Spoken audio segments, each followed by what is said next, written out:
Hello, pre-algebra students, and welcome to our last lesson on Unit 2, which has been all about solving equations. We are going to spend this lesson talking about how you solve inequalities and how you graph them. Before we get started, we've got the review question at the top here. This is a review question from a previous lesson in this unit. Go ahead, pause the video now and try to answer these two questions. This is a good skill to review before we get into our lesson today because what we're going to be doing today is similar to this. Go ahead and try this question now. All right, so the question says Noelle has $59 in her savings account. That right there is her starting point. And then she really wants to focus on saving money this month, so she's saving more money. And then by the end of the month, her savings was up to $200. So this is her starting point. She's saving some money. And then this is that final amount she's got by the end of the month. So when we go to write our equation, starting off, she's got the $59 she starts with. She is saving some money.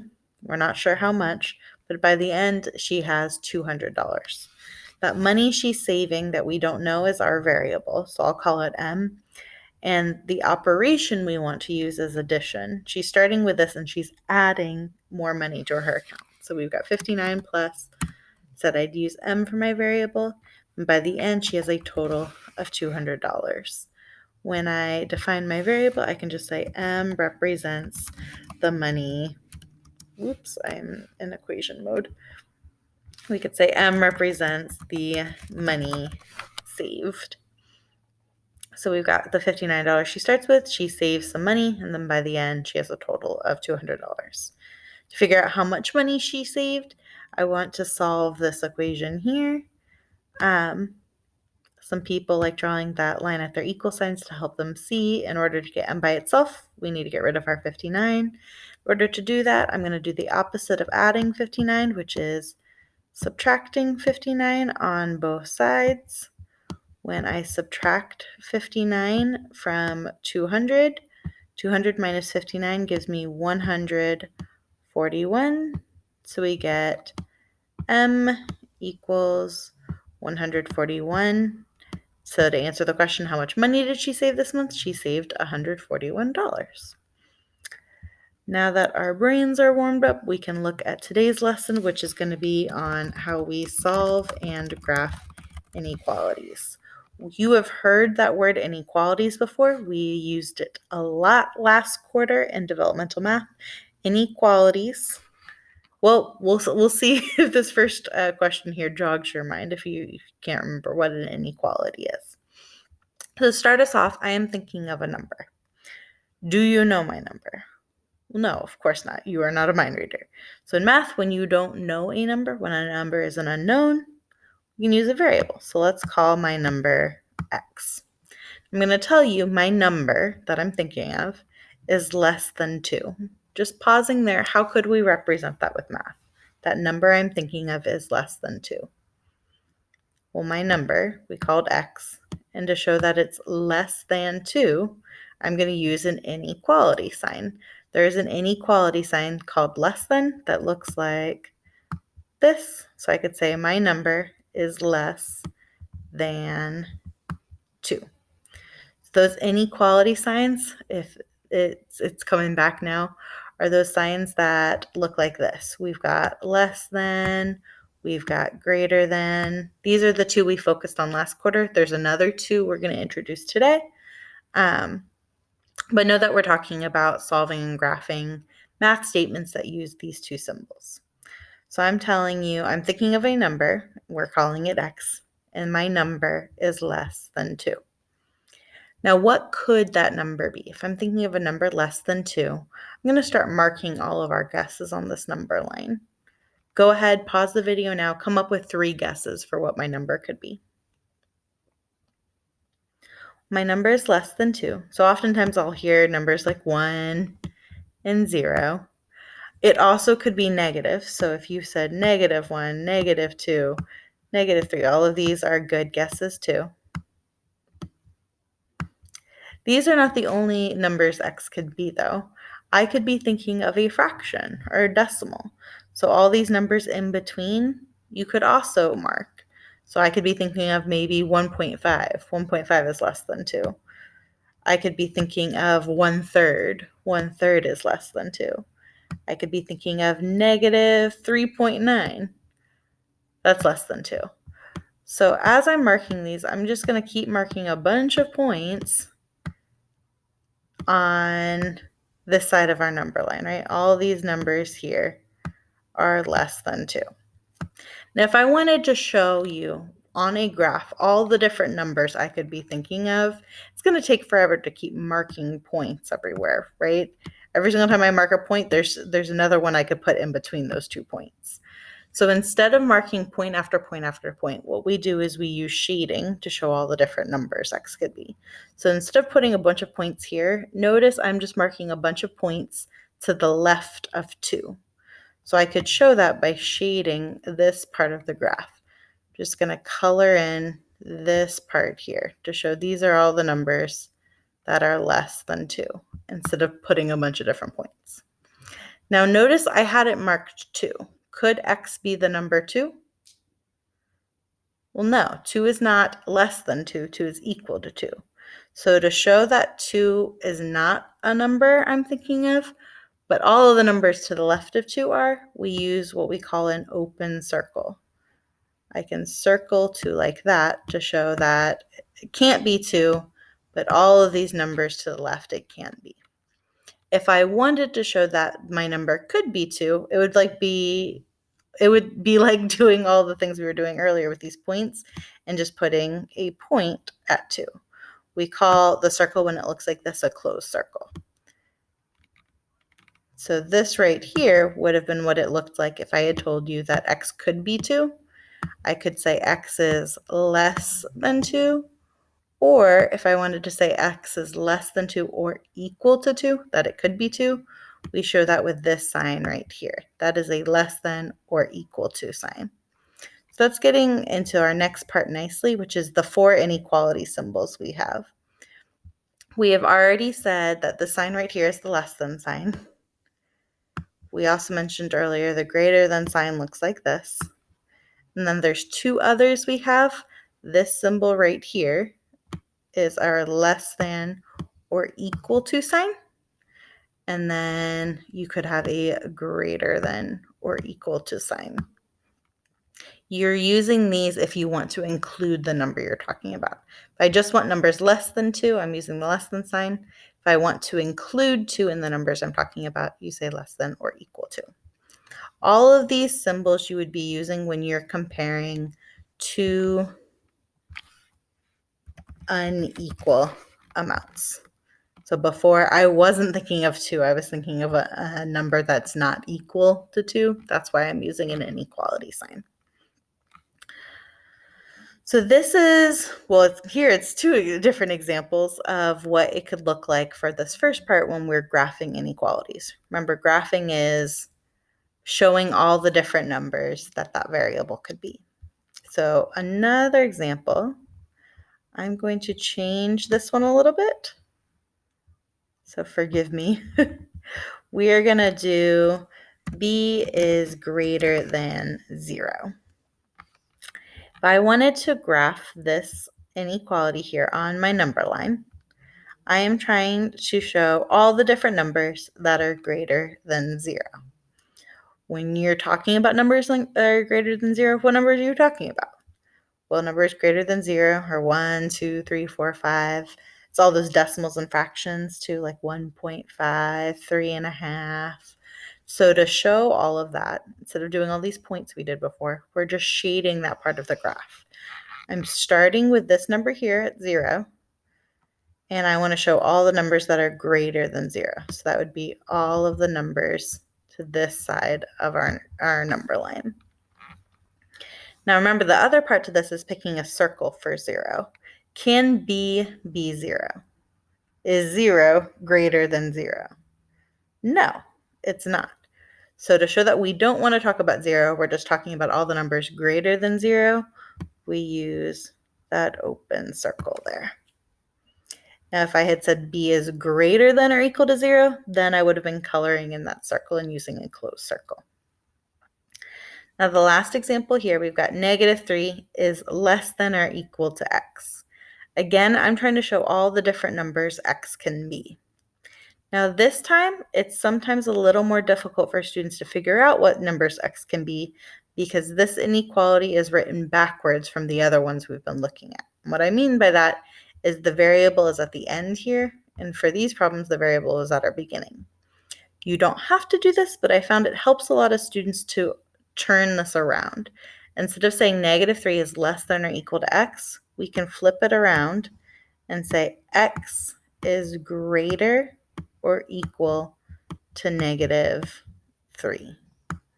They're both saying the same thing. I've just changed the order. It's like me saying 3 is greater than 2, and then turning around 2 is less than 3. They say the same thing. You're just changing the order of it. And notice when you flip it around, that inequality sign flips too. So from this, I've got x is greater than or equal to -3 because it helps to have the variable on the left. Ooh, why am I writing this with my finger? It helps to have the variable, there it is, on the left. Once you've done this, it makes it a lot easier to graph. If I want to show all the different numbers that are greater or equal to -3, I'm going to go to my -3, and which side has the numbers greater than -3? Well, this side here. Positive numbers are always going to be greater than a negative.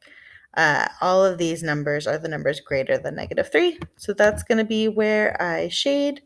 Notice I'm putting this little arrow each time because it keeps going, right? 5 isn't the last number greater than -3. It could keep going on and on and on. The other part, I need a circle at -3. What circle am I going to use? Well, this time x can be equal to -3, so I want to show that by using a circle that looks like this. The fact that it's shaded in is showing me that -3 could be a number for x. We've got it shaded in. We call that a closed circle. So this right here are all the numbers that are greater than or equal to -3. Now do remember that this part here is what we started with. You could always kind of check that this is correct by pretending to put any of these numbers here for x. For example, I shaded 0, so I'm saying x could be 0. If I put 0 there, it would look like this and say -3 is less than or equal to 0. That's true. Notice I did not shade -5. If I put -3 is less than or equal to -5, that is not true.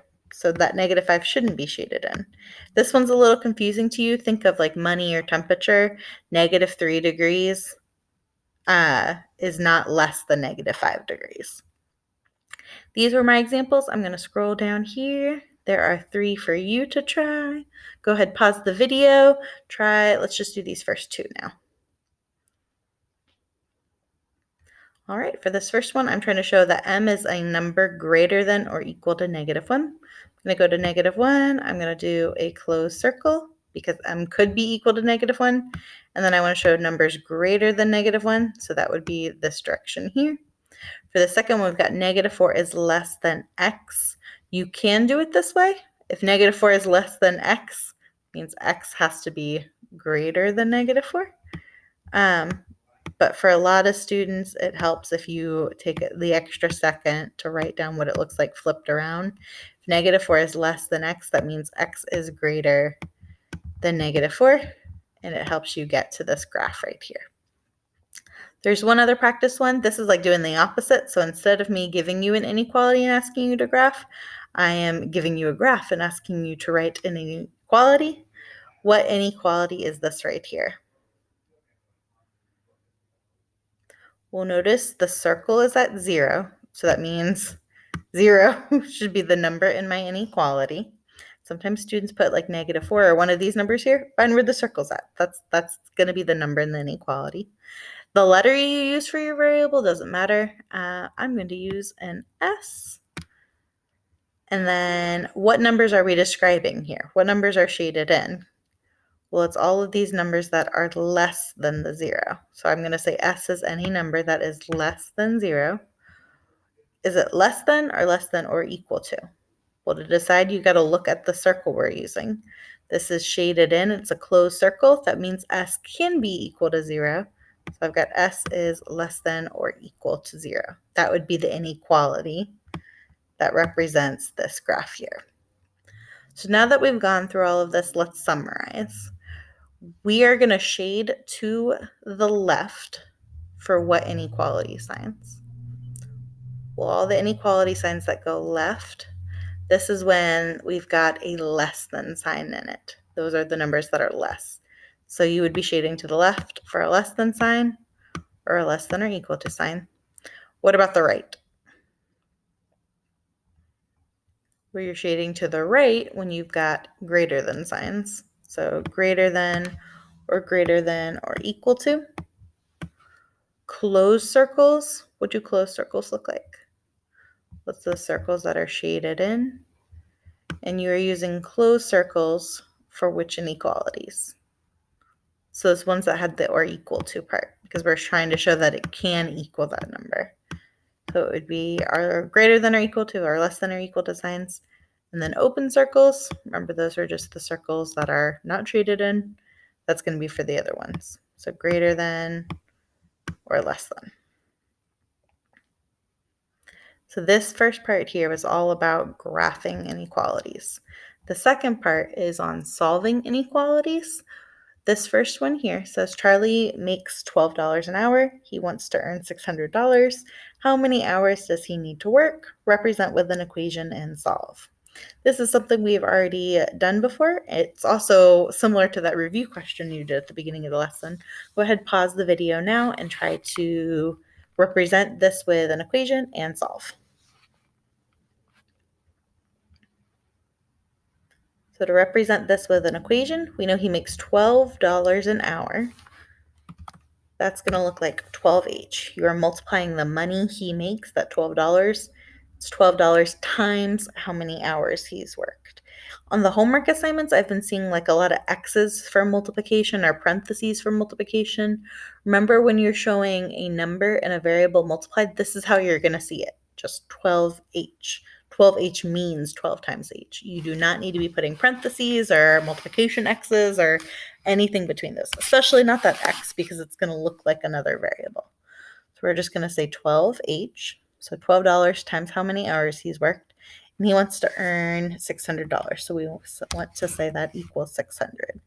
And you could always say too that H represents the number of hours he works.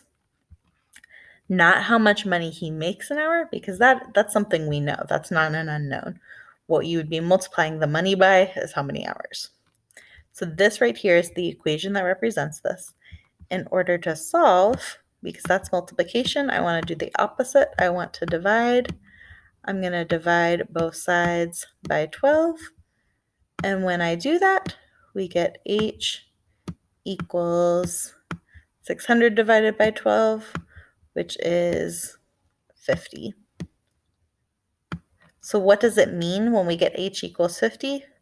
Well, H equals 50 means he needs to work 50 hours to make exactly $600.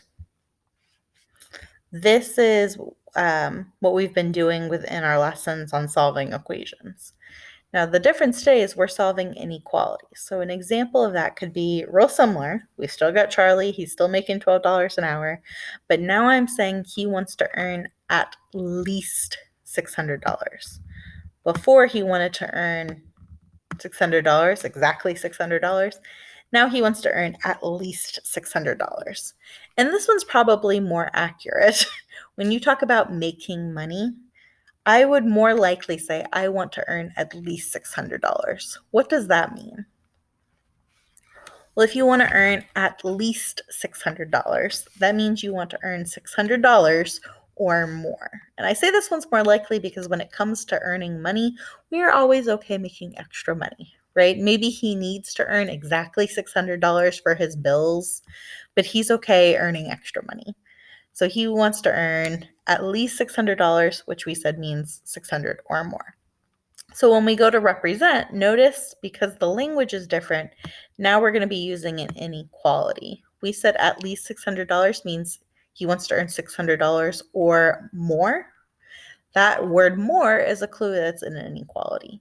We're still going to represent this with a 12H because he's making $12 an hour. But to show that it's at least $600, oops, I'm going to have to switch, I'm sorry. 12H. But to show that it's at least $600, that's where my inequality sign is. We said it's greater than or equal to $600, so I'm going to use one of those, and then we get our 600. The rest of this is going to be the same as what we did over here. We're going to come in order to solve and divide both sides by 12. When I do that, I get H is now greater or equal to 600 divided by 12. We did that before, which is 50. What this means now is to earn at least $600, he needs to work 50 hours or more. We had figured out earlier 50 hours equals exactly $600. So if he wants to earn exactly $600, he has to work 50 hours. Or if he wants to earn more than $600, he needs to work more than 50 hours.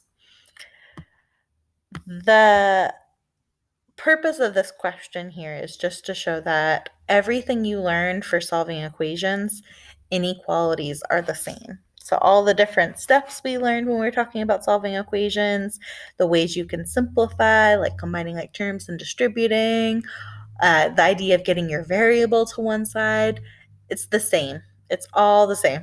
Even in the center, it says we use the same steps. So when it comes to solving inequalities, everything you've learned applies to these. I've had students say, oh, I don't know how to do this. There's no equal sign. The idea is the same. Everything you've learned before still applies here.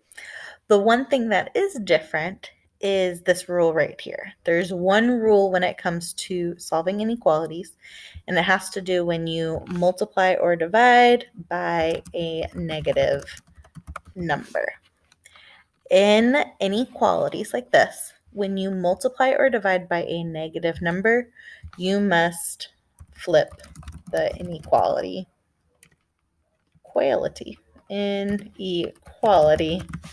sign.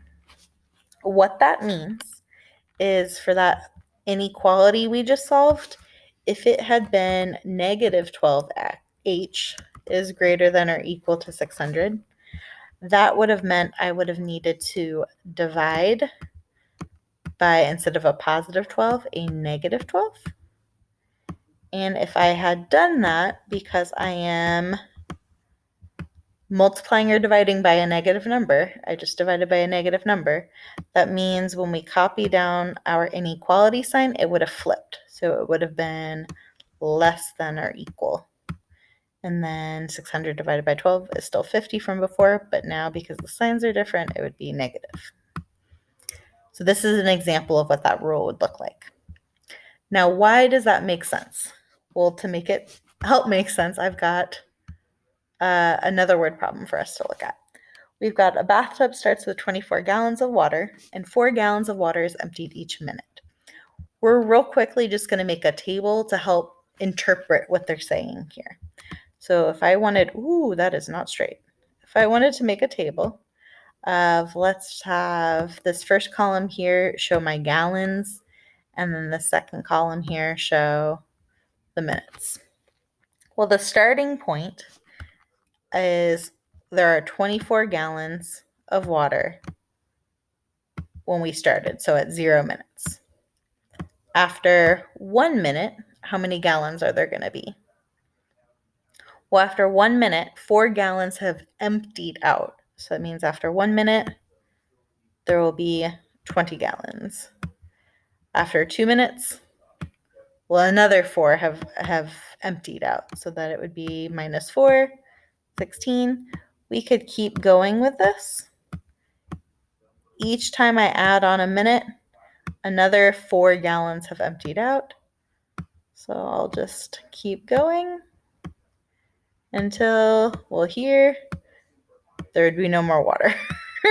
So after that, it's just going to say 0. So my table, there's my beautiful table.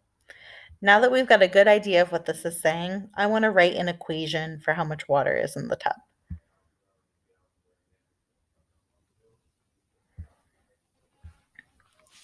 Well, the number of gallons in the tub equals, we're starting with the 24 gallons, and we are subtracting 4 gallons of water each minute. So I'm multiplying the 4 by how many minutes have gone by. G is how many total gallons are in the bathtub, and M is how many minutes have gone by. This part down here, this is where the inequalities come in, asked how many minutes will it take for the tub to have less than 8 gallons of water left.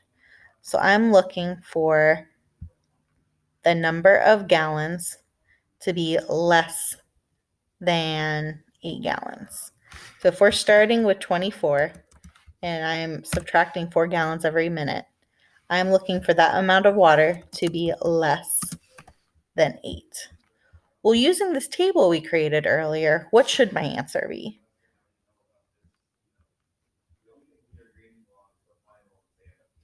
Well, here's where 8 gallons are. So I can see that there's less than 8 gallons after 4 minutes. So I'm expecting my answer when I solve this to say, well, when the minutes here, when it's greater than 4 minutes, that's when there's less than 8 gallons. That's what my table from earlier is showing me. When I go to solve this, I'm going to subtract 24 on both sides.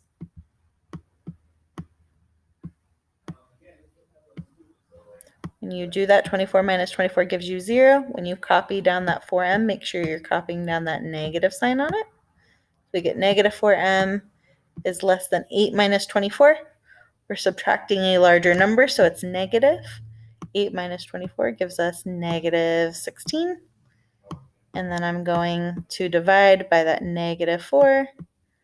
Did not give myself enough room. So we get m on this side.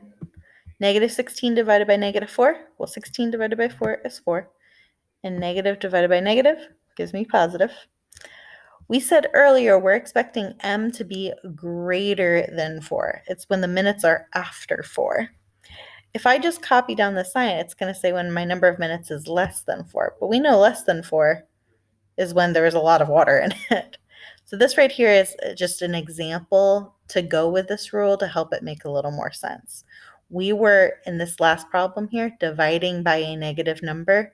So we need to flip our inequality sign. Here I divided by negative 4, so I want to flip my inequality sign to say m is greater than 4. It matches up with what we already know from our table, which was showing that after 4 minutes, that's when the tank has less than 8 gallons of water. Both of these problems we were looking at here were word problems. Of course, I could just give you an inequality like this and ask you to solve it, but I really wanted to focus in on some of these word problems.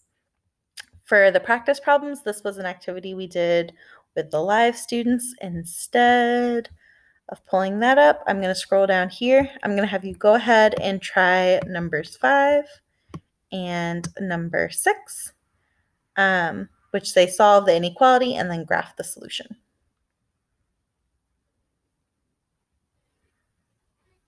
All right, so to solve this inequality here, we want to get rid of our constant, which is that 2, and subtract 2 on both sides. That gives me 2 is less than 2p. To finish solving, I need to divide both sides by 2. When I do that, 2 divided by 2 gives me 1. I can copy down that less than sign.